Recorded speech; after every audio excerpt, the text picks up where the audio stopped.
Welcome to your daily dose of Sunday School, episode 66. We are continuing with our study of apologetics, but I am switching books for the second time because even though Oliphant started out very accessible, it very quickly got very deep, and I was having trouble distilling it into 5-minute bite-sized portions.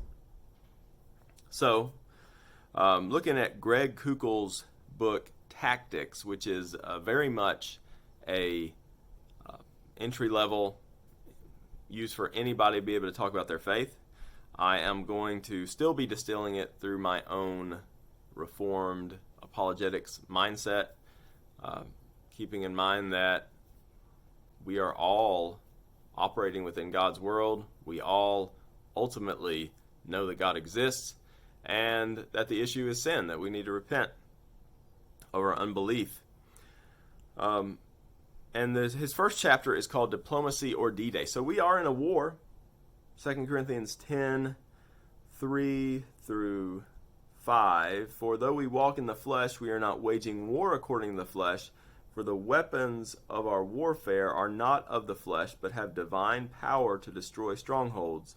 We destroy arguments and every lofty opinion raised against the knowledge of God, and take every thought captive to obey Christ. So we are waging war against the false beliefs that stand against the knowledge of Christ. We're not going to war. It's not a holy war against people. It's a holy war against the beliefs that keep them in darkness, which we know are, from Romans 1, purposefully embraced by unbelievers to maintain the darkness that they are in. So Kuchel points out, okay, you're in a war, and which is the whole idea of his book Tactics, and you could either, there's two different ways to go about it. You could go through the diplomacy or D-Day. So D-Day is where I'm going to head on attack my opponents, and maybe you've watched some talented, knowledgeable, brilliant apologists on YouTube, which is a good thing to do. You get exposed to them arguments, but you might falsely think, oh, I'm ready for this. I'll go against anybody. And then they just wipe the floor with you. And you realize, okay, I was not really prepared for that. And, that's going to happen. That's okay. But especially if you're trying to expose people to the love of Christ, it's not all of our calling to be that apologist who can stand on stage and debate people, and that you might find a lot more fruit talking to people. Being an ambassador, loving your neighbor. 2 Corinthians 5:20, therefore we are ambassadors of Christ, God making his appeal through us. We implore you on behalf of Christ, be reconciled to God. So we're all ambassadors of Christ. And so for most of us, the approach we want to use is one of diplomacy, talking to people.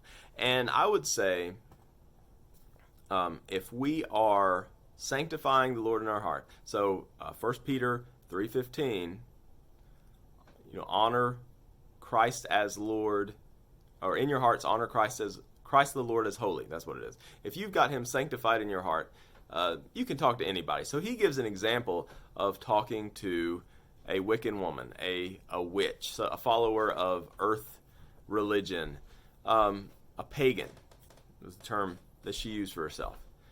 And she's got a pentagram on her neck. So this, the upside down 5-sided star. And, if we don't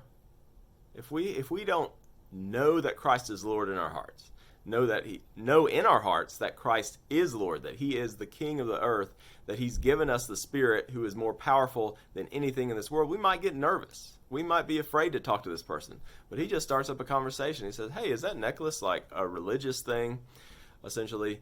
And so she kind of starts talking about her worldview.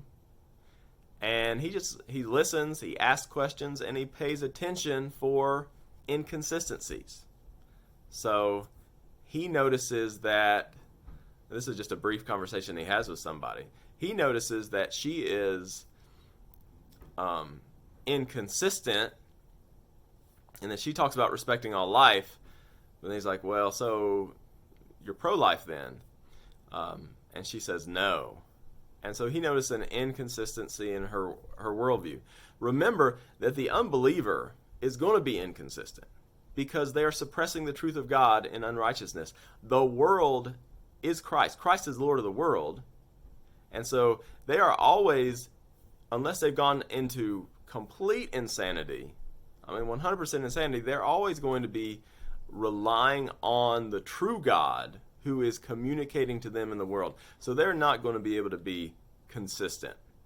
You can't live in this world and be consistently unbelieving. There's always an inconsistency.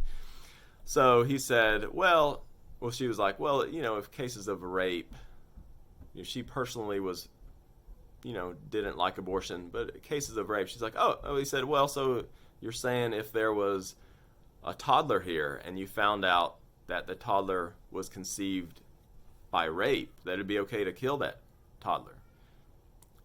And she was like, well, she didn't just completely reject it, but what she said, you could tell that, oh, that's a little inconsistent of me, that I need to, it's a little more complicated than that.